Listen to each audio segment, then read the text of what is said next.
Well, good evening, everyone. Welcome to Wichita State Activate. We are so excited that you're here. My name is Bobby Cantu. I'm an Assistant Vice President and Director of Admissions, and it's our great pleasure to have you here today. I know that it's been a busy day for all of you, but it's also been a busy day for all of our speakers who are going to share about their respective offices and services that they can offer to our incoming students. So I just first want to begin by saying thank you to each and every one of them for joining us tonight after a long day of work. But I'm not going to spend too much time here with some opening remarks. I really want to make sure we leave a lot of time for each of our guest speakers. They are going to cover each of their respective areas and everything that you need to know. The folks that you will hear from tonight include the offices of housing, our one-stop team, which includes our first-year advisors, and then our financial aid team as well. But our first speaker of the night is our Director of Student Success, Kim Sandlin. She's been at the university for a long time. And she's really knowledgeable about all the things that students need to know, not only as they go through the orientation process, but also as they achieve student success with the university. So I'm going to pass it right over to Kim. Thank you. Good evening, everyone. It's great to be here. Glad to see so many people joining tonight. As Bobby said, my name is Kim Sandlin. I serve students and parents as the Director of Student Success. And I'm really going to focus on the orientation process for our new students here. Typically, this is about the time of year when you all are in the middle of kind of figuring out when you're going to come to campus for orientation, what the differences of the programs are. Do parents come? Do parents not come? What we do with all of that. So I'm going to go over that, and then I'm also going to talk very briefly about the other services in student success that are available for parents and students. So we'll start with just our functional areas. We have 3 areas that we focus on under the umbrella of student success.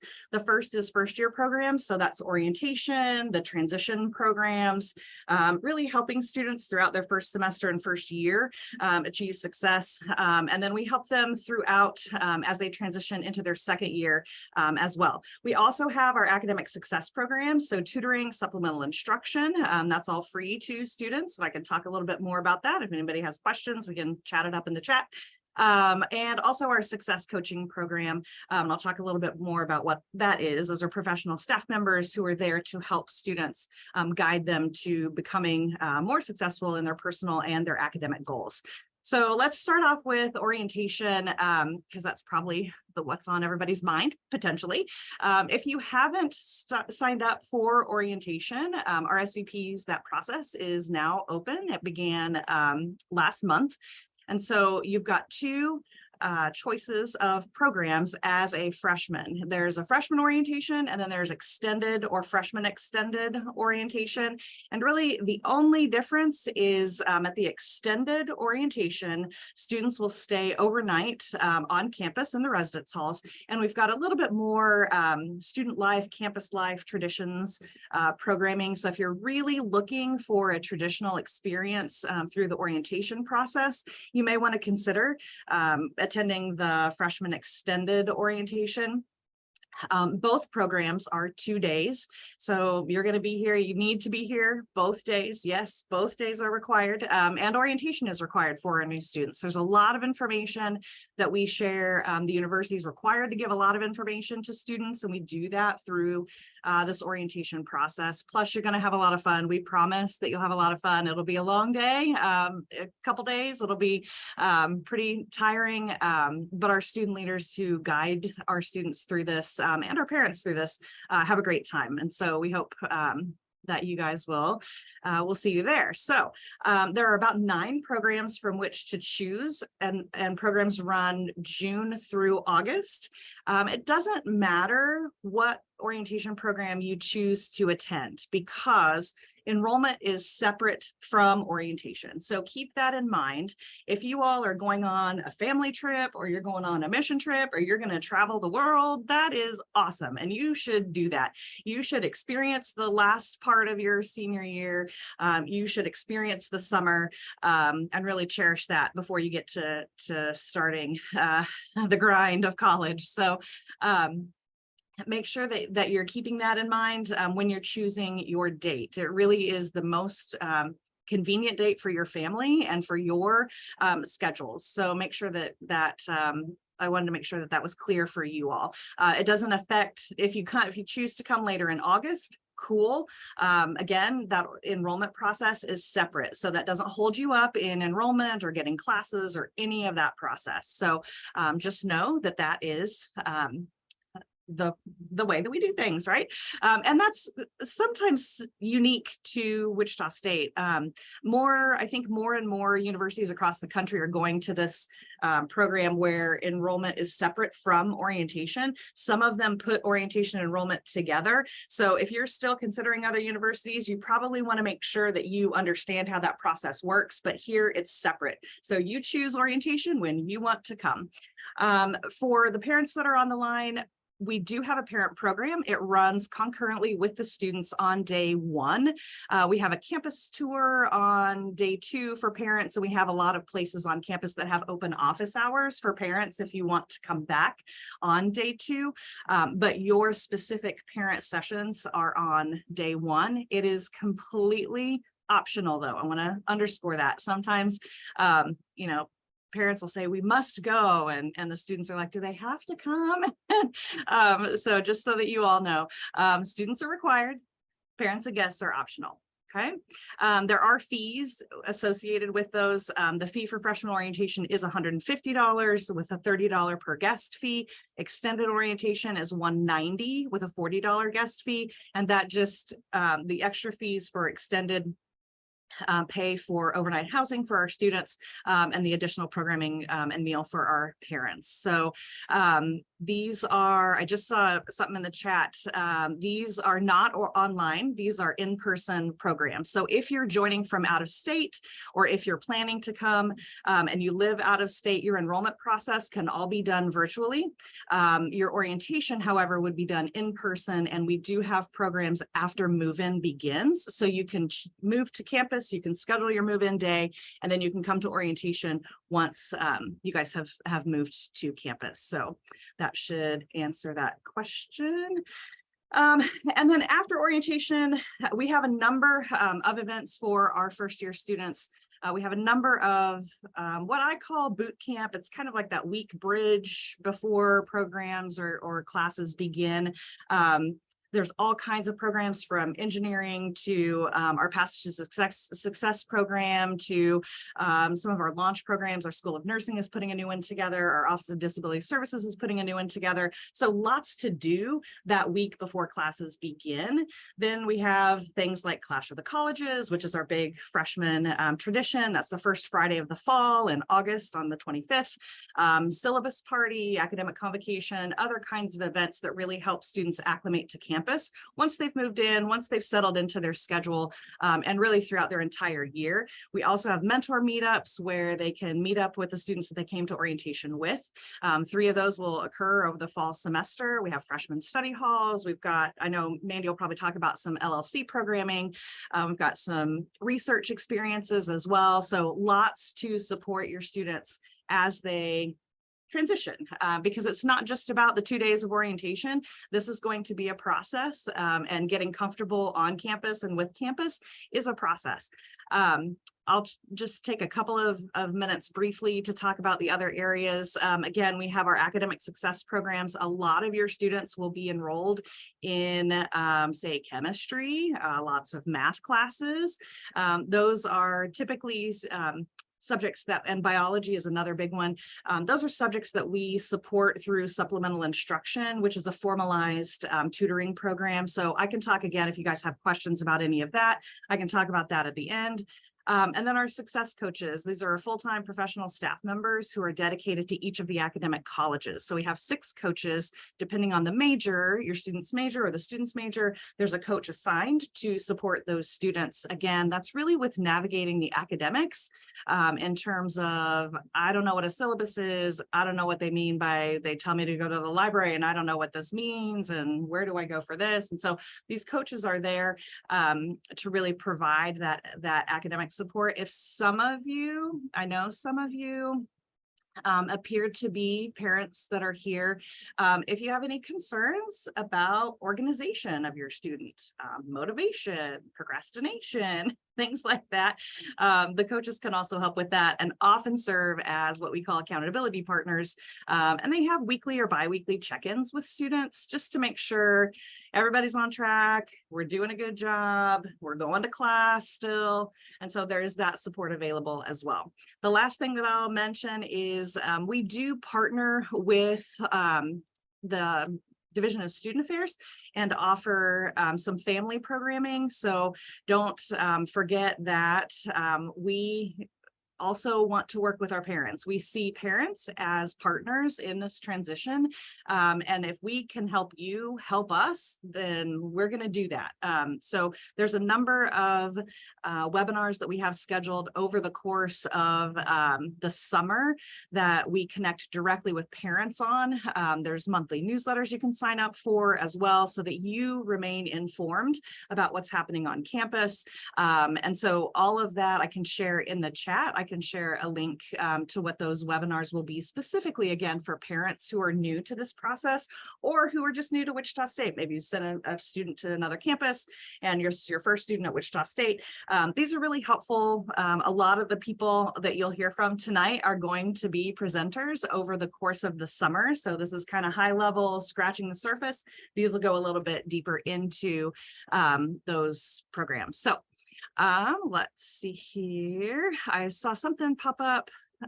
Fees added to the student's account. I'm so glad, Julie, that you added this to the chat. Yes, the fees for orientation, you do not have to pay them in advance. You do not have to pay them at the program. They get posted to the student's tuition and fee bill. And then however that works out, it's got the whole family. Hi, Swope family. Got the whole, all of that goes into the tuition and fee bill, and then anything financial aid related or whatever that would cover the costs will be applied at that point. So no money is due up front. You are good to go. No payments. We're not going to even accept it. Even if you came in with it, I'd say you put that in your wallet because you're going to see it on your fee bill. So, all right, I think that does it for me. So I'm going to pass it back over to Bobby. I forget who's after me. I'm sorry. No worries. Kim, thank you so much for joining us. We really appreciate it. Next up, I'm going to pass to Aaron Hamilton, who is the director of our One Stop. He's getting his slides ready. Aaron has also been here for a long time at Wichita State. So he's also the parent of a freshman. So he's gone through the experience that many of our parents are getting ready to experience. So Aaron, it's all yours. Thank you. And thank you for letting me go after Kim. And I say that because her and I and our staffs work together in tandem all the time. And so I appreciate being able to go after her because what we do hopefully complements the work she does and vice versa. So what I wanted to talk to you about tonight is there we go, just one-stop student services.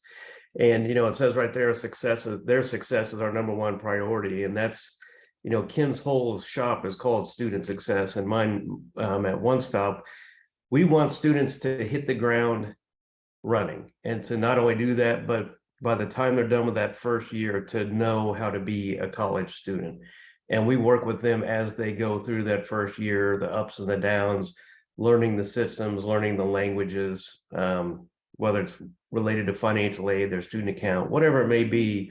Our advisors work with them, our specialists work with them to help them through that.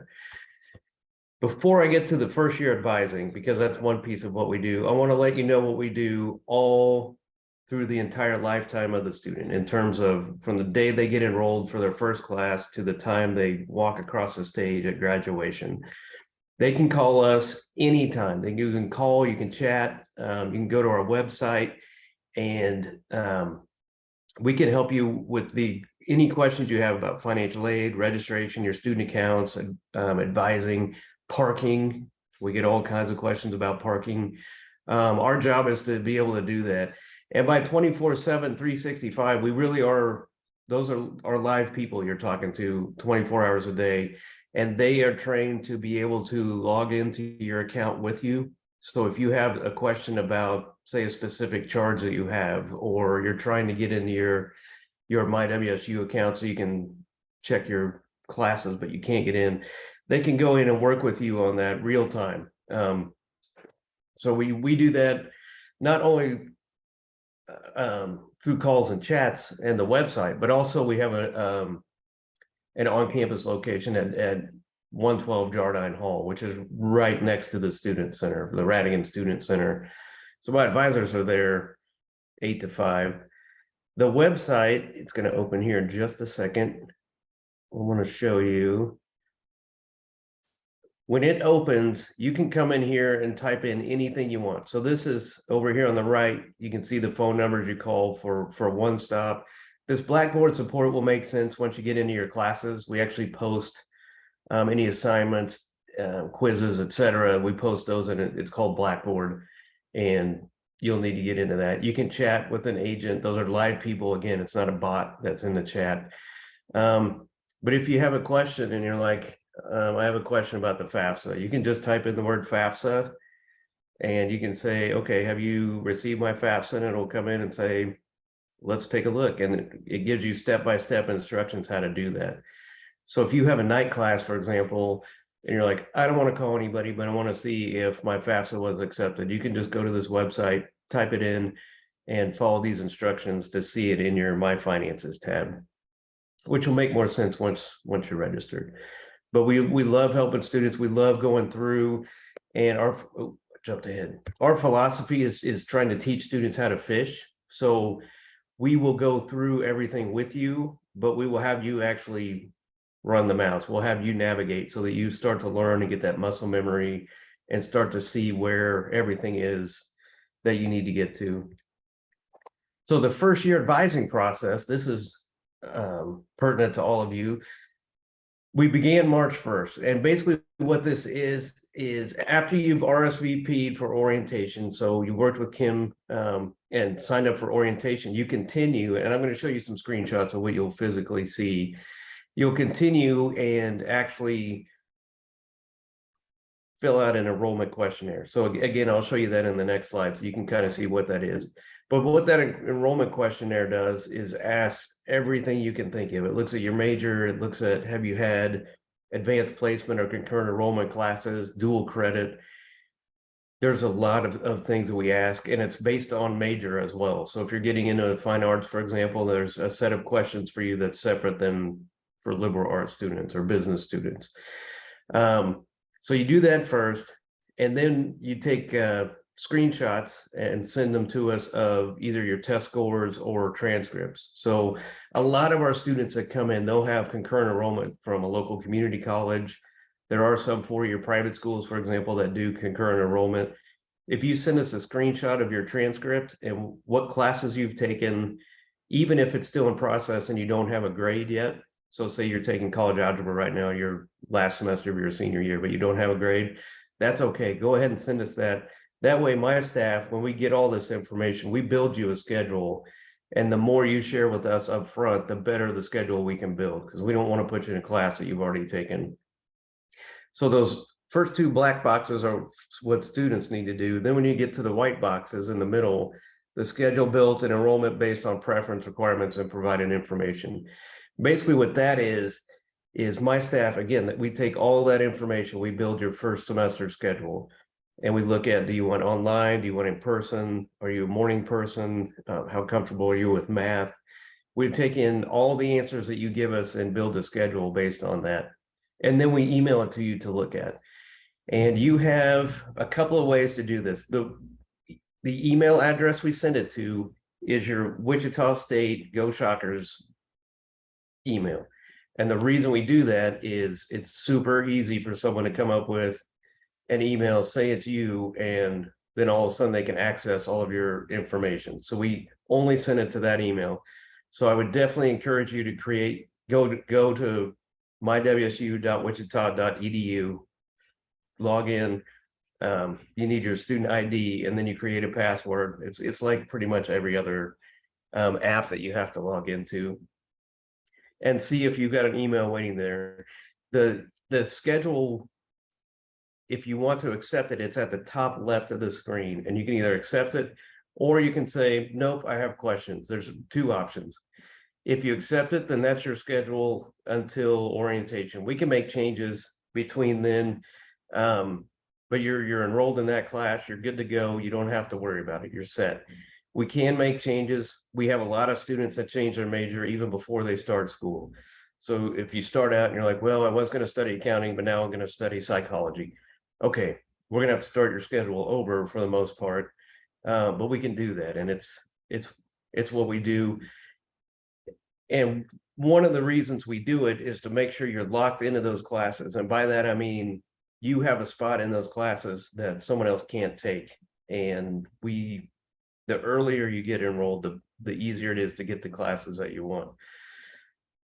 Usually by June, and I'm jumping ahead in my slides a little bit, by June, our ability to make the schedule that you want that matches you exactly to a T becomes very, very challenging, if not impossible, because the classes you want at the time you want are filling up.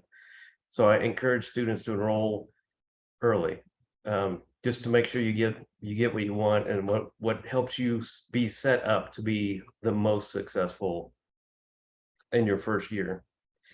So when you first get done with your orientation RSVP, you'll see this, and it says enrollment questionnaire. It's very basic. It's black and white like this. And you go through and it says it takes about 20 minutes to complete. And that's true unless you're in engineering or fine arts. Then I would tack another 2 minutes on or so to that. But what you'll see when you first log in, this is the first thing you see. Have you taken any of the following while in high school? And it's, it shows advanced placement, AP, IB, classes for college credit. And what happens here is when you click yes or no, if you click yes, it'll bring up a box and you plug in what you have taken. And we use that in building your schedule so that you don't have to worry. You don't have to worry about that. It's that way we know what you've already taken and we can plug that in. This is just an example of one of the questions we ask. So almost all of the incoming students want to be full-time because that gets you eligible for scholarships. It also gets you eligible for more financial aid. So we asked that. We also asked, do you have a scholarship that requires you to be in a certain number of hours? And what that means is if you come in and say you're a Rudd Scholar or you've won a specific scholarship beyond the freshman merit, and it says, okay, you have to be in 15 credit hours this semester, which credit hour basically equals the number of hours you are in class physically per week for that class. So a lot of classes, they're either 3 or 5 hours. That's an overwhelming majority of classes. So you're in class for 3 hours, but you may have 9, 12 hours outside of class just for that class. So when you look at a schedule and you're like, oh, I only have 12 hours that I have to be in class, true, physically, but then outside of class, you expect to be putting in 2 to 3 hours per class each week that you need to be working on. And then this one always kind of overwhelms people, but it's just part of the process. So when students first arrive, they have to choose from general education classes, and all the Kansas Board of Regents schools have this.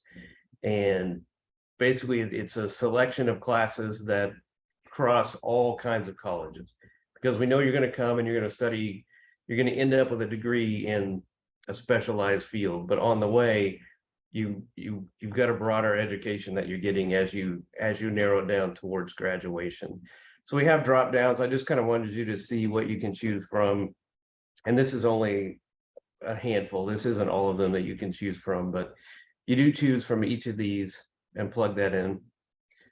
And then at the end, this is what you'll see. It's a basic form, and it just says, your RSVP information's below. So this student signed up for July 20th, student kickoff day, virtual connection. It's basically, I would take a screenshot of this just so you have it, because this is your confirmation that you signed up for orientation and that you've submitted your questionnaire for enrollment.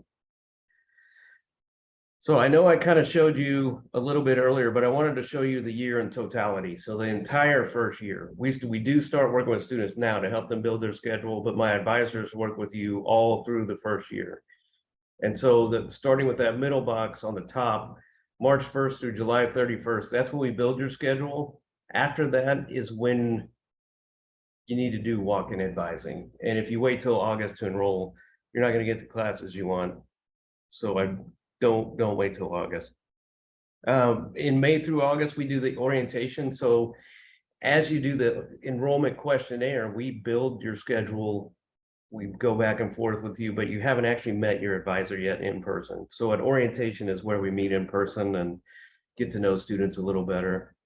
That August 1st to the last day to drop on the bottom left, that's when we do the walk-in advising. And basically what that means is we no longer do the enrollment questionnaire. You need to come in and we need to talk through what's coming up.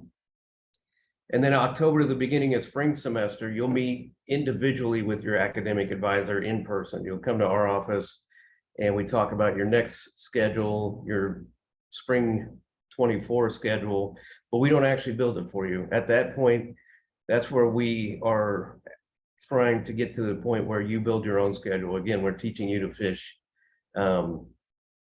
so that you have that ability as you keep moving forward to build your own schedule and to understand the tools you have available to do that. And then the middle to the end of spring is when you actually transition. You've got our first year advisors for the first year, but then you transition over to your academic college. So if you're an accounting major, you go to the Barton School of Business. If you're aerospace, you go to engineering. And we work with the colleges to go through that transition process to try to make it as smooth as possible.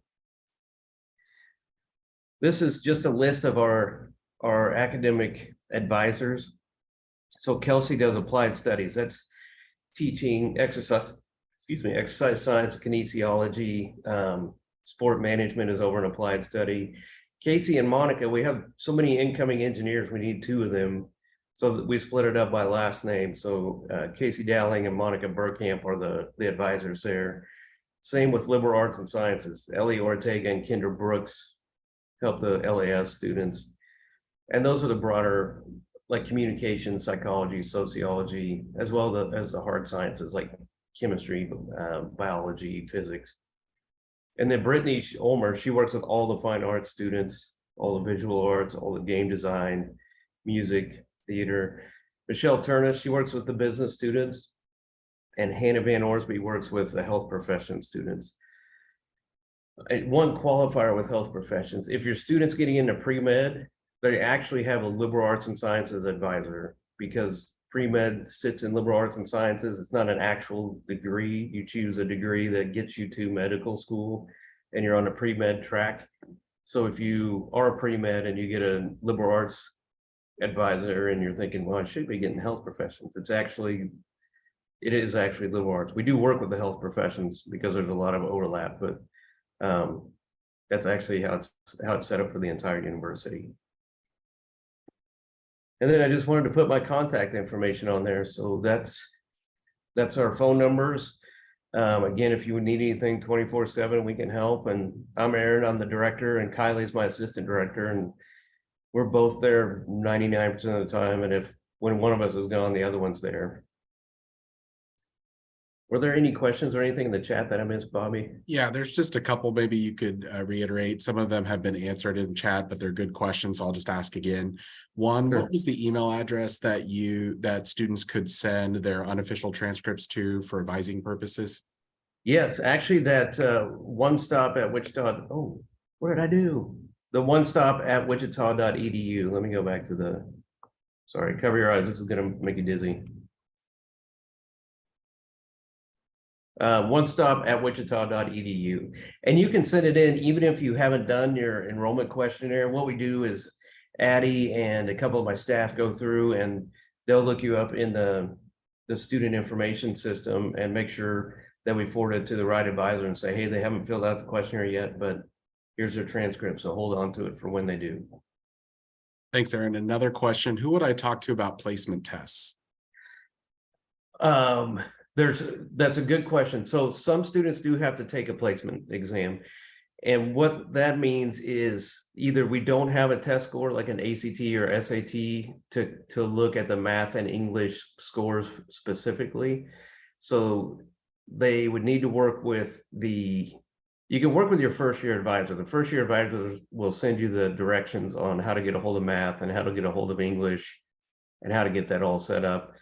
Or you can talk to the math and English lab directly if you'd like, but it's probably easier just to start with us and we can go from there. Aaron Riley is asking, if I have dual enrollment credits with a different college, how would I go about having those transferred? Well, for the short term, just for the enrollment purposes, we can accept screenshots of what classes you're in and what grades you got. But long term, we need to have the official transcripts sent to the university. And those go, Bobby, correct me if I'm off on this, admissions.processing@wichita.edu. Is that right? Yes. And basically what that does is most transcripts from other colleges are going to be submitted electronically. They have companies like Parchment and others that you go into their student portal and they'll send them over to us and we download them daily to get those in. So short term, you can email us a one-stop, the screenshots, but long term, really by the end of summer, we need those official transcripts. All right. I think you've covered this and Kim answered it in chat, but again, just so everyone is aware, can you just talk about, well, I'll just say it for you, sorry. In order for students to complete the process for both RSVPing for orientation and also the enrollment questionnaire, these two are linked. The first step is really to RSVP for orientation. And then once you're done with that, it takes you into the enrollment questionnaire. Correct. Yes. Once you RSVP'd for orientation, it's literally just next. So as you're going through each screen, you just continue and you're automatically put in that enrollment questionnaire. It's not a separate link. All right. I think we've exhausted all the questions for you. Okay. So we will put that email address in for you to have, for students to have to send their official transcripts over to us. We'll put that in the chat so people have that. But next up is Laura Lee from our Office of Financial Aid. She's going to visit with us about student accounts and how to access awards. Laura Lee. Thank you, Bobby. So good to see everybody on here tonight. I know a lot of the questions that you're seeing and asking is, okay, how do we pay for things? So tonight, I know we're kind of short on time, so I'm just going to go over a couple of things that I think are important as admitted students that you're already ready to go forward with. First, I want to screen share. Let me screen share. What I'm sharing with you now is our financial aid webpage. So this webpage has a lot of information on it for all students. So I do recommend going to this page. You can find this page at financialaid.wichita.edu and it'll take you here. One thing I do want to point out as I scroll down a little bit before I get to the financial aid acceptance and dashboard is if you have questions about your financial aid, we have great advisors here on campus.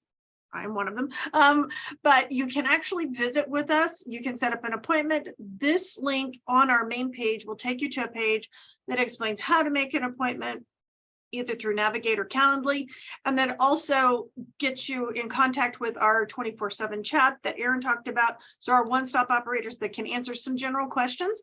And then if they have questions that they can't maybe answer completely for you, they escalate it to one of us and we will respond back to you and let you have that information.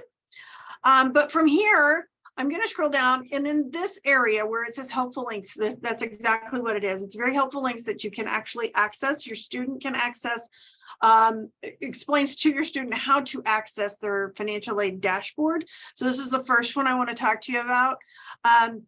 This page explains the financial aid dashboard. This is what it's going to look like when you see this on the screen.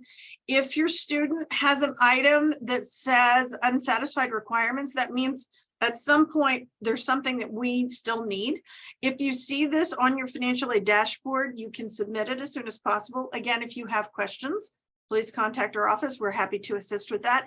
And I do want to reiterate what Aaron said. It's very important to check your financial aid, or excuse me, your Shocker email, so your student email, because any information that we send that's specifically attached to a student's account, we're going to send those requests through the Shocker email because it's a secured site. So make sure that students, you're checking that a couple of times a week, because as Bobby did say, there's probably several emails in there, and not only from financial aid, but through One Stop, from our admissions, housing, everything. So make sure you're checking that. As we scroll down just a little bit, this kind of is an overview of the dashboard, but here it actually explains how to get to the student dashboard. So the student's going to log in through the MyWSU portal.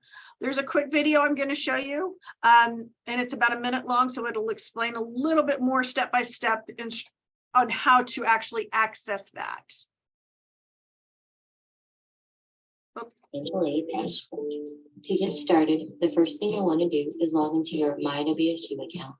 The web address will be mywsu.wichita.edu. Once you get to the web address, you'll go ahead and click on the button that says Log into MyWSU. You want to go ahead and type in your MyWSU ID and password and click the login button to get started. Once you get signed in, you're going to go ahead and click on the My Finances tab. Once you get to the My Finances tab, you'll go ahead and under Financial Aid Links, you'll see Financial Aid Dashboard. You go ahead and click on the Financial Aid Dashboard, and it should route you to the Financial Aid page. So in a nutshell, that's how you get to the financial aid dashboard, and why that's important is because that's where all of the award offers are going to live, and that's where the acceptance of the financial aid award offers are going to be as well. So from here, you can actually go back. This is another, there's some questions and answers down at the bottom of this page. You can just click on the plus. It explains more about it, talks about holds on the account. Again, it goes into if there's unsatisfied requirements, what we need to receive from you. The next thing from the main page we're going to look at is how to actually accept your financial aid award offer. So again, click on the link. It's going to take you to this page. So I'm going to do another really short video. I'm just doing this because this actually shows you step-by-step how to do it. So it's very beneficial. Again, these are on our website, so you can access these at any time. So feel free to go back into the website and look at these as time permits with your family. Discussing how to accept and finalize your financial aid award.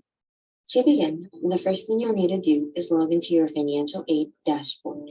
Once logged in the right-hand side of the corner, you'll notice award years. Make sure that you are in the correct award year. If you're unsure, go ahead and click on the drop-down arrow and select the appropriate award year. Once you select the appropriate award year, go ahead and click on the tab that states Award Offer, and this will take you to your award offer screen. So you will need to scroll down sometimes in order to view your award. As you can see, I was awarded a scholarship, but it was already accepted. If you ever want to learn more about your award, you can actually click on the title and it should pop up a brief description. We also break it down per semester, so we'll show what you receive in the fall in accordance to the spring, what your award offer will be for the full academic year. So I'm going to go ahead and show you what happens when you accept an award. I'll just go ahead and say that you're accepting, and then when you decline an award, you go ahead and show that it's declining, and I'll highlight it in red to state the difference as well. So I can see that I also been awarded Better Work Study. I'm going to go ahead and click on the title to get a little bit more information regarding it. I'll see that I was awarded half in the fall, half in the spring, and then my total amount for the full academic year. I don't really need the full amount, so I'm going to go ahead and modify what's been awarded and type in the partial amount that I want instead. Anytime you want to accept a partial amount, you can always modify what's been awarded to your account. Moving on to finalizing everything, I'm going to go ahead and accept and decline my loans. Once you hit submit, that's when you finalize your award offer. So as you can see, the status changed and it says accepted and declined and no further action is needed. So my awards have been either accepted and declined and have been finalized for this academic year.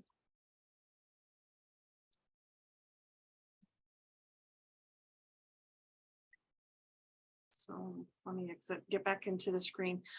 So that is step-by-step instructions. Again, this is on our website. You can look at this anytime. Again, from our main website, there's a lot of information that explains a lot of different things. One thing I do want to discuss really quickly, the information that was talked about in the student loan area. We understand that not everybody wants student loans, but it is part of the federal aid system. Pell Grants, any grant funding will be automatically accepted to your account. There's nothing you need to do with that. But if you are needing to utilize your student loan, whether it's a combination of subsidized and unsubsidized, or just unsubsidized, whichever it is, you will need to complete the master promissory note and insurance counseling at the studentaid.gov website. So that is the website where you've actually completed your FAFSA. So that before we can actually disperse those funds to your account, that has to happen. Also, please remember, you can modify it. You do not have to accept the full amount of loans that's on there. If you're looking at student loans, it's important to note they're there for you to use, but if you do not need them, we do highly recommend just being a very smart borrower or thinking about what you're going to have to pay back, because those funds eventually we do have to pay back. This information here on the screen is step-by-step what was gone over in the video. So that is there. I don't know if there's other questions. I'm sure there's lots of questions about financial aid. A lot of people have questions about financial aid, and we are happy to help you. We are open Monday through Friday, 8 to 5, and we are just above the one stop. So we're in Jardine Hall and on the second floor in room 203, office 203. So if you have questions and you need to make an appointment, if you have questions and want to call in, please feel free to just make an appointment and we will be happy to discuss any questions you have about your financial aid. Laura Lee, one question that came up. Yes, sir. Can you just explain how how students access their aid? There was a question essentially of how do students, get their money? Yeah, absolutely. So what that means, so what happens is 10 days prior to the first day of the semester, we go ahead. Well, let me back up just a little bit. Sorry, I misspoke. So once your aid award offer has been put on your account, you'll be able to see it through your financial aid dashboard, what we just discussed and what we just looked at. So you can actually go in and view that, accept what you need. If you have some scholarships, I know we have a lot of merit scholarships out there. The deadline to accept those is May 1st coming up, can't tempt. So if you haven't accepted those, but you'll accept what you need to. Now, all of that goes on your account. You'll be able, again, do this all through your dashboard. 10 days prior to the first day of the semester, what happens is at that point, we will disperse the funds from your financial aid account to your student account suite, which is where your bill is. So we will make sure that all of the funds that go towards your student account bill, so anything that's owed to the university, whether it's tuition and fees, if you have housing, it will go to that. Whatever will pay towards that. If you have an excess of funds, if it's paid everything and we have an excess of funds, it will be refunded back to the student, either through a hard copy check, which takes 7 to 10 days after the disbursement begins, or if you have direct deposit set up, which I highly recommend, and you set that up through the accounts receivable office. It's actually in your MyWSU portal under the student account suite on the right-hand side, on the opposite side of where the financial aid information is. Then if you have that direct deposit set up, then the funds are refunded to the student's account directly to your checking account or whatever account you put on your direct deposit. It's refunded back to that within 3 to 5 business days of the date the disbursement begins to your account. Are there any other questions that we have? I'm kind of looking through over here. Yeah, I think we're pretty much covered actually. So unless I see any pop up, I think we're good. Laura Lee, thank you so much for joining us tonight. And next up, our final speaker for the evening is Mandy Madewell over from our Housing and Residence Life area. Awesome. Thanks, Bobby. Again, my name is Mandy Madewell. I use she, her pronouns, and I'm with the Housing and Residence Life office in their business ops area. So if you have been going through room selection, you have been seeing a lot of my staff. Hopefully my screen is being seen. Hopefully everybody is seeing that on Yep, there. And if we're it's not, good. let me know. Okay, perfect. So I'm here with Wichita State Housing. I'm going to talk a little bit about room selection, but not going to go into too much detail because I know a lot of students have already gone through that process. But first up, if you have not completed your housing application for 23-24, please don't delay any longer. Like I just said, room selection has started and spaces are starting to fill up. As a first-year student, you are our priority to ensure that a room is available for you. So if you do wait until August, my staff will make sure that you have a space available for you, but it may not be your top room choice. So if you're looking for a specific room type, you may end up in a triple if you wait until kind of that late July, August timeframe to get that set up. So please don't delay in doing that. If you have not selected your room yet, we're kind of about 2/3 of the way through kind of the mass room selection process. For those of you that filled out in December or prior to December, you went through last week. If you filled out here between December and March, you're going through this week, or you might still go through tomorrow for room selection. Or if you just filled out your application here after March 1st, you're going to go through room selection next week. And so we're kind of in the midst of that. If you haven't gone through the room selection process yet, we do still have our tutorial videos available on our website. If you go to that Wichita.edu/room selection, you can see that process in action. But I didn't want to walk through that because I know that many of you likely have gone through that room selection process already. And you're kind of wondering, okay, what's next? I already have my room. I already have that picked. Now I need to know what do I need to do next? For those of you that maybe are local students or you are transferring in a bunch of credits with you, an exemption form is available for you. Again, you're going to want to fill out that form. It's under the housing portal, under manage my forms at the very top. And again, here is the exemptable reasons through the university for that housing exemption policy. If you are part of or already a resident of the greater Sedgwick County, which is Butler, Cowley, Harper, Harvey, Kingman, Reno, Sedgwick, and Sumner counties, you do not need to fill out an exemption request form. You are automatically already exempt. But if one of these other areas does apply to you, particularly the credit hours, if you are transferring in a bunch of credit hours, 24 or more credit hours, we do have to have that confirmed through the university system. So that means you would have already submitted an official transcript, which you may not quite have yet. You can go ahead and submit that exemption form. Your status may stay pending for just a little while until we can confirm those credits in there.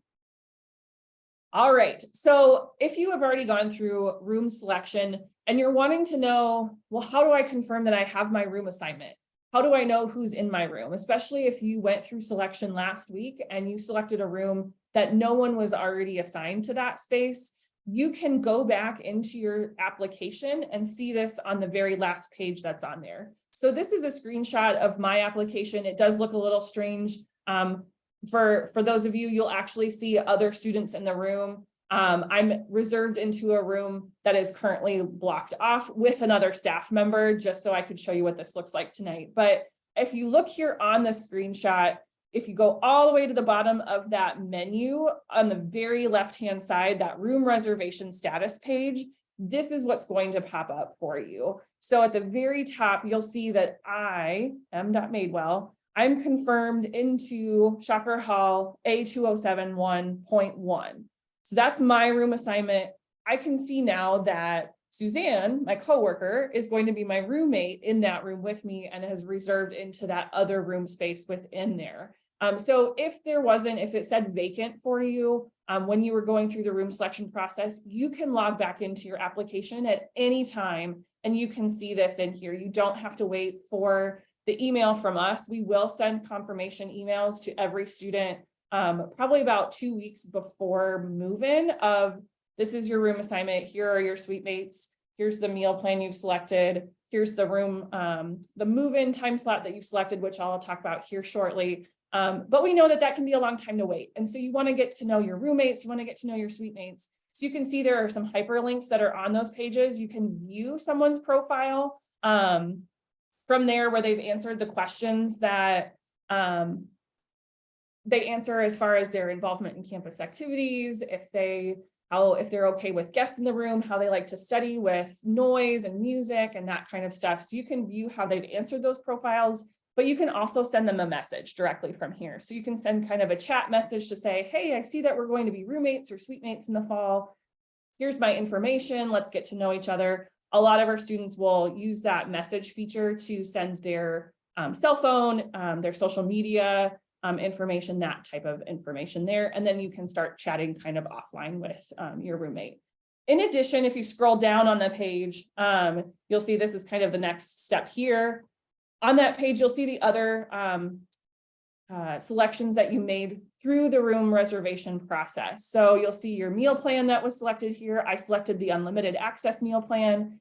If you do need to change that, you can contact our office to make that change. You can see those optional rentals. I am interested in a loft. Please contact me with more info. I'm going to bring a bike to campus. If those are not correct, you can use this navigation on the side to update your information in there as well. So I just wanted to kind of showcase that you don't have to wait for a follow-up from our office for that room and roommate information to make sure that it's been confirmed. You can go back into your application and you can see that directly within there. All right, so the next steps, you've selected your room, you're starting to talk to your roommate, or you can go back in there and see what's going on. I'm so glad that all of my other co-presenters tonight have talked about this. You're going to hear it again. Start checking your WSU email.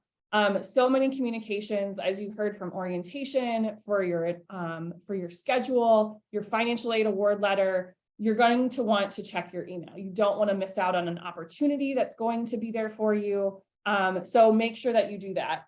We understand from housing, we've been contacting you back since October, so you may not have been checking your email from WSU. We've been sending it to your Gmail, and so you've gotten some of our communications, but now we're going to start sending things more so to your Shockers email. So don't miss out on that. Definitely follow Housing and Residence Life on our social media. We have 7 different housing ambassadors that are specific to our office that are really active on our Facebook, Instagram, and TikTok. I am not a TikToker, but I apparently have learned to become a TikTok star from some of the things that are on there. She did a jump scare thing with a bunch of our staff in our office, and I'm definitely on there. She got me good. She crept into our office. So it just gets you a really good idea of what campus life is like, living on campus and getting to know WSU housing and what you can expect when you come in and live with us here, as well as getting, again, some more information about living on campus and what to expect if you're not great at checking your email, which I would recommend that you start that habit. But if social media is easier for you, we do send a lot of messaging on social media as well. You will get a confirmation email here in May from Housing and Residence Life in conjunction with financial aid. For us, we find that oftentimes students go through the room selection process and they see single room. I want a single room. I want to be able to close my door and have, my own space. And I want the largest meal plan with the most dining dollars. And then you kind of see that cost on your bill in July, which I'll talk about here shortly. We kind of want to preempt that and say, here's what you've selected. Here's how much it's going to cost. You need to be cognizant of your financial aid award and make adjustments here in May and June before billing is presented in July. So it's just kind of a preemptive of, is this going to be the right and best option for you? We want to set you up to be successful on campus and to start talking to the financial aid office and Laura Lee and her team over there as well. Lastly, you're going to want to reach out to your roommates and suite mates. Are you attending orientation on the same date? That would be great to know with them. Like Kim said, you can try to get to know other students during those opportunities. If you're attending one of the extended orientations and you happen to be attending the same time as a roommate or a suite mate, we will actually assign you guys together as roommates or suite mates, just again, so you can get to know them during that process or during that time on campus. Who is bringing what items for a room or a suite? If you're in a shared style room and neither one of you are renting one of the mini fridges from our office, or say one of you are and you decide you want to share that, you don't want to bring another mini fridge in and have it just take up room in your space. While we do have a great amount of floor space in our rooms, we don't have that much. So making sure that you don't double up on items within there. And I would recommend that you review our packing list on our website, that Wichita.edu/housing, just to start thinking about things that maybe you haven't thought about of what to include as you're getting ready to come to campus. And then lastly, having conversations about campus involvement and starting to set expectations as roommates. I can't tell you how many roommate conflicts I see start by the temperature of the room. Someone wants the room really warm or really cold or cool at night, but not during the day. Or they have left their socks in the middle of the floor and it has upset them. And having those conversations of how clean are we going to keep the room? Who's going to do the trash on which day, like taking items to the trash receptacles, those types of things. What items are available to be shared? Do you want to share food? Do you not? Those types of things. So just having those conversations, we will help guide students through those conversations at the beginning of the year. But we think it's best if you start talking about those sooner rather than later, so you don't set unrealistic expectations before you even get here. The next steps as far as action items that you'll see about living on campus, one of the next steps after you've selected your room is going to be selecting your move-in appointment. So that process will go live in mid-June, where you'll actually select the day and the time that you want to arrive to come to campus. We open about a week before classes start. So you heard Kim talk a little bit about a lot of those activities, those class activities where maybe you're participating in Passage to Success. I know the Drumline and the Shocker Sound Machine does a band camp beforehand. Maybe you're participating in our LLC program. You might have a school dinner type of situation. And so some of those different things you want to account for with your move-in date. Are you coming from a distance? Do you have humans to help you with that move-in process? What does that process look like? So just be mindful of that. One thing that is new this year is you do need to be compliant with the meningitis vaccination before the system will allow you to select your move-in time. And compliance means that you have either received updated vaccination boosters or shots, and or you have received a waiver from the student health office. That means you can be compliant in either of those ways. To get started on that, that office is reviewing documentation now. You'll want to log into your My Shocker Health portal to upload your documents that you have, so that way it doesn't hold you up in June from making your move-in appointment. Again, room and meal plan billing will be added to your student account. Student bills are presented in July. And like Lorelei said earlier, their housing and meal plans are split into 4 installment plans automatically. We know housing and meal plans can be expensive. And so we want to help you be successful by breaking that up for you, that your room isn't due all in August. It's going to be a portion of that. Again, your financial aid, if you have that, will cover some of the costs of that, depending on what you're bringing in for scholarships, grants, and those types of things. I definitely would recommend that you take the opportunity to meet with a financial aid advisor if you have questions about what that could look like. In July, we will work with you to confirm your room enhancement choices, those optional rentals that you saw on my room reservation page. I was opting into a loft and I wanted more information about what that would look like. That will come to you in July, and we ask that you confirm that, just that those are things that you want to be in your room available for you before you move in. And then move-in starts beginning Saturday, August 12th through August 20th, which is the Sunday right before classes start. So if you are interested in more of one of the full service move-in days where we have volunteers to help with assisting of unloading your car, we have golf carts that we will take students and their family members back and forth from the building to where your car is located in a parking lot just down the way. That way you don't have to walk. Those won't be available all of the days of move-in because it is about a week and a half or so of move-in. But there will be some days, and this will be announced during that kind of process for the move-in.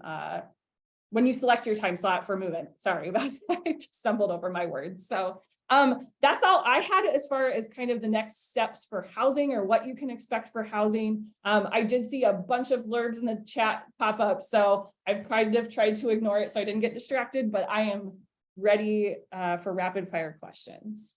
All right, so you covered it, but just to reiterate, is it too late to sign up for housing and submit an application? Yes, it is not too late to sign up for housing and submit an application. We accept applications honestly through September for the fall semester, as students may opt to kind of arrive late, or your plans change with your off-campus housing and you want to move on to campus. We will take your application at any point in time. It's just dependent upon what you're really seeking for that room type. So if you're wanting a single room, the likelihood that you may be able to get into a single room, at least right now, if you haven't submitted your application, is going to be slim, but we open a wait list June 1st, so you can definitely get on it at that point in time. There was just a couple of questions related to pulling in a roommate into the housing selection process. Yeah. So if you you saw that Suzanne and I were in a group together or in a roommate situation together, if I had pulled her in, she would then go in and confirm when it's her time to select or when that process opens for her. She would be able to select or confirm that room assignment, or she could decline it. Say she's like, no, I don't want to live with Mandy. I want to go find my own space. She can decline the tentative assignment that I pulled her into. It will cancel the reservation that I reserved for her, and she'll go select her own room and then do a meal plan at that point. The tutorial videos, that webpage that I mentioned, Wichita.edu/room selection, will actually show you exactly what it looks like. If you're one of the students that got pulled into a room assignment, you can go watch that to see what that process will look like for you. Beck asked, I'm currently not 18 years old, but will be extremely soon. Will I still need the parent signature if I already started applying? If you have signed the contract as you are under the age of 18, yes, because your signature is while you were 17 per the state of Kansas law. So if you waited to sign it until you were 18, you wouldn't need a guarantor signature, but because you signed it as a minor, the state of Kansas does require the guarantor signature. Yes, that is a great question. If we are not living on campus, can students still get a meal plan? You can get a meal plan. It will be one of the commuter plans that's offered through Chartwell's. It won't be one of our unlimited options. Those are reserved just for residential students, but you can purchase a meal plan through Chartwell's, and they have a variety of different levels. That would be directly through their webpage, which is Dine on Campus, is what you'll want to look for. We put the link for move-in information, including the packing list, in the chat, but I don't know if there's anything you would add to the question, what furnishings are provided in the rooms? So we provide your twin XL bed if you're in Shocker Hall, or if you are in the suites, it will actually be a full-size bed. So you'll want to plan accordingly for the size of your sheets. We provide a desk, dresser, and or shelving space. In the suites, there isn't actually a dresser because there is shelving that equates a dresser in the closet, and then obviously closet space within there. But we don't provide the sheets. We don't provide any of the personal effects for the room themselves. We do have a company that we partner with. If you're interested in buying linen sets and for family members, if you want to provide some care packages for your students as well throughout the year, you'll start getting some messaging from I think it's called SWAC-U. Sealed with a Kiss University is what the acronym stands for. And you can look through some of the options that they offer. Otherwise, any of the big box stores, you can find kind of a college prep for some of those amenities and things to look for. What if a student has already completed the housing application, paid the deposit? How can they check to see if their room has been assigned? I would definitely go back to that last page in your application, the room reservation status. If you cannot get to that page, that means you don't have a room reservation. So I would highly recommend either it's because you need to confirm a tentative assignment, or it's because you need to go in and select a room. That whatever the first page is that will show up for you as soon as you sign into your application, that's the next step that you need to complete. So if you can't get to your reservation page, it's because you don't have a reservation quite yet, either because you need to confirm it or you need to go in and select that room for yourself. If you are a student athlete, We are working with athletics directly, and we will be making those assignments for you. We simply just have not gotten the room pairings or roommate pairings from athletics yet at this time. So just hang tight. Sounds like there might be a student who needs some in-depth help on just pricing and understanding room rates and how the aid. What might you recommend to someone who just needs to have probably a good conversation about that? Yeah, I would initially reach out to, you can reach out on the page that we're on right here, the screen that I'm showing. Feel free to reach out to the housing office. If it's much more in depth than my team can offer as far as the financial aid aspects of it, outside of room rates and those types of things, we will definitely connect you up with the financial aid advisors or the financial aid team. We don't want to give you incorrect advice, but that way we can kind of see what the questions are that you might have that are specific to your situation for sure. And of course, remember that all of the housing rates are available online, so you can certainly start there and then contact housing additionally. Yeah, absolutely. If I have a roommate currently and my friends won't have access to housing until later, is it still possible to room with them? It's still possible. So if you already have a room reservation, you can't go back in and create a new group. Because you already have a reservation, it won't pull somebody already in because you're already reserved. The pulling in of a roommate to a reservation only happens at time of reservation. The way right now that they would be able to room with you is kind of twofold. You could either cancel your current reservation and connect up then after that because you're not in a reservation, or hopefully the spaces are still vacant in your suite, that once their room selection time slot opens, that then they can go reserve in that space. So it's kind of up to you of how you want to do that. If you do want to cancel your room reservation, you'll want to contact our office because we have to do that for you. We find that students sometimes are a little click happy and you cancel a room reservation and you didn't really want to do that. You just wanted to see what that button did. I'm guilty of that myself. We don't want you to cancel a room because without confirming that you really want to do that, because once it's canceled, it's open for anybody to reserve. So we don't want you to miss out on that room unless you're really, really certain that that's what you want to do. When are the selection days for people who submitted their application after March 1? You should get an email likely depending on when you submitted it. So if it was March 2nd until like last Friday, you'll probably go through selection next week. So you should have gotten communication because we send notifications out a week in advance.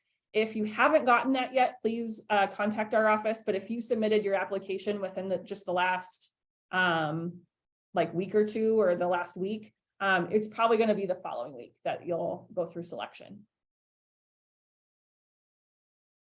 I think you may have addressed this, but through another question, with the pull-in or selecting a roommate process, would we have to do it on the same day? Would it have to take a while to load for my roommates in order for them to accept or decline? No. So say in a perfect world, Bobby and I want to be roommates. Say my selection time is tomorrow at 3 p.m. and his is not until 2 weeks from now at 7 p.m. I would go in and I would reserve my room space, but also pull him into to what room he wants to be assigned to in the same suite. And then once the process opens for him, he'll stay in a tentative status. Once the process opens for him, he can then accept or decline it at that point. We don't do anything with a tentative assignment until someone has missed their time slot. And then we will reach out to you to say, hey, you need to confirm this. And within 7 days, after 7 days, after the time slot has passed and a student hasn't been active in the process, that's when we will look at removing that tentative assignment at that point. But you don't have to do it at the same time. We actually recommend that you don't, because then you might try to take the room away from each other if you happen to have the same time slot. So if Bobby and I both were in there at 3 o'clock and we both tried to go for the same room, we would actually take it away from each other. So we recommend that only one person does it at a time. All right. There's one family that's having some challenges with their email, so we are DMing that family individually. Taylor's asking, how do I know my time slot? Maybe one more time if you could share that. Yeah, it'll be in your email. If it's not in your email, on the before it will open for you or on the room selection page, it will actually show, if it's not open for you, it'll actually show the date and time that it will open for you on there. So you might have to navigate to like the room selection page or the next steps page in the application. Otherwise, you should have gotten an email to not only your Shocker email, but also your preferred email that you have on file, whether that's your Gmail and or another email service. One question that was asked much earlier, maybe just at a high level, can you speak to the availability of what's left in the living learning communities? Is it too late? That kind of thing. Yeah, it's not too late to participate in the LLCs. The application is turned off through our process just because we do the LLC application and room selection process before general selection, simply just because our LLCs may not fill a whole floor. We then open up what's left on that floor for general housing selection. If you're still interested in the LLC process, you can, or if you want to opt into that process, you can reach out to our office. I would, again, just reach out to the general housing email. I don't want to spit a whole bunch of different staff members' emails at you, just because it does take like 2 or 3 people. So just that general housing email, and it will get directed to Chris in our office and then Jenny in our office to kind of assist with that assignments process. But it's now by opt-in rather than through the actual application process. But there is still space available in our LLCs. I think the one that is probably the most full is our engineering. But I know each one of them do still have space available within them, and they would be happy to take more participants for sure. Great. Yeah. All right. Believe it or not, I think we've answered most of the many questions that came through one way or another. So that's really all that we had. So students, Mandy, thank you for joining us. Of course, appreciate all your expertise and wisdom. I would just add that students and families, we are highly encouraging students to complete and submit their enrollment questionnaires by May 1st. If they do, then we will be delighted to send each of those future Shockers a future Shocker yard sign in the mail. And locally here in the Wichita area, we'll have some for pickup as well. So just want to make sure you are aware of that. May 1st is kind of a national college decision date. We also do some fun social media competitions for scholarships for students who want to post for that. We send emails out about that, so feel free to peruse and look for those. Another question we're just getting in the chat, can you confirm the process to commit to Wichita State if you have completed and submitted the enrollment process and approved schedule? Are you now confirmed? Yes. So I would say that perhaps the biggest couple of steps we need to make sure we're doing, especially if we're not talking about living on campus, to confirm your spot at Wichita State, is to register or RSVP for orientation, pick that date, and then additionally complete and submit that enrollment questionnaire. And then we've got you down. We know you're coming, and we'll look forward to seeing you. So May 1st again is kind of a national day. We'd love to see posts of students on social media with their decision to land at Wichita State. That's really all that we have for tonight. We want to thank everyone for coming. If you are worried that you missed some important information, or if you were only able to join for a part of our evening, we'll make sure that we send out the link to the recording of this so you can fast forward to the time frame that you need to get caught up. So thanks so much, everyone, for joining us. We really appreciate it. We hope you have a great night and best of luck as you finish up your senior year. Cheers.